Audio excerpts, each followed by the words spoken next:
Hey everybody, welcome back. My name is Jacob, and in this video I am going to be discussing my development environment. That is, how I have my computer set up for when I am coding. So the first thing to note is that I am not on a Windows computer, I am not on a Macintosh computer, I am on actually a Linux computer. Linux is an operating system. Specifically, I'm using Arch Linux. If you do not know what Linux or Arch Linux is, don't worry about it.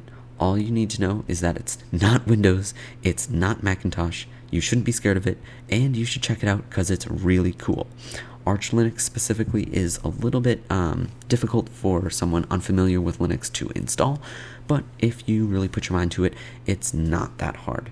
Anyways, with that out of the way, we'll move on to my editor of choice, and that is Visual Studio Code. That's a editor by Microsoft.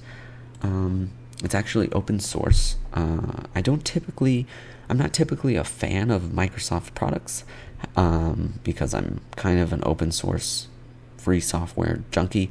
I mean, I use Arch Linux, but I found that Microsoft's editor is pretty good. In fact, I use it pretty regularly and would recommend it for most, if not all, web development work.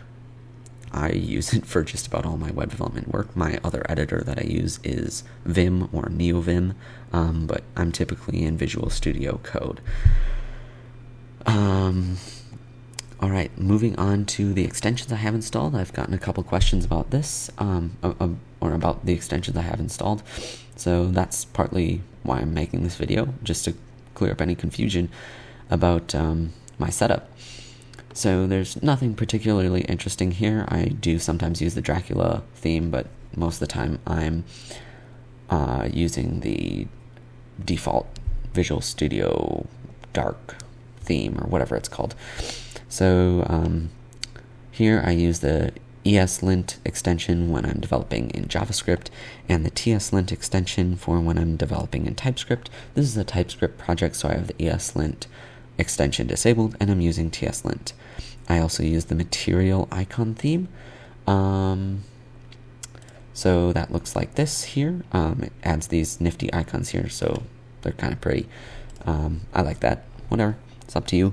And I use the Vim extension here because, like I said, I also use Vim, like the real thing, if I'm not using Visual Studio Code.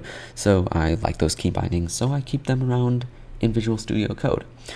There's not really anything else interesting in my extensions here, so let's move over to my settings file, where the first thing to note is the zoom level I have turned up a little bit so that you guys can see what's going on in my tutorials. Don't want you guys to have to be squinting your eyes, straining your eyes just to read what's going on, so I turn that up a little bit. The next thing, the font that I use. I've been getting a couple questions about this, so I want to clear this up. I use the Input font family. Provide a link in the description. It's not a super common font, but I like it because it's pretty customizable, at least compared to other fonts where, I mean, you literally can choose the font weight, and you probably can't customize too much beyond that. The input font, you can customize a couple of the glyphs, as well as like the curly braces and other cool stuff like that. Link in the description, like I said. Other programming fonts that I have used in the past and still recommend would include Fira Code, Inconsolata, if that's how you pronounce the name, Deja Vu Sans Mono,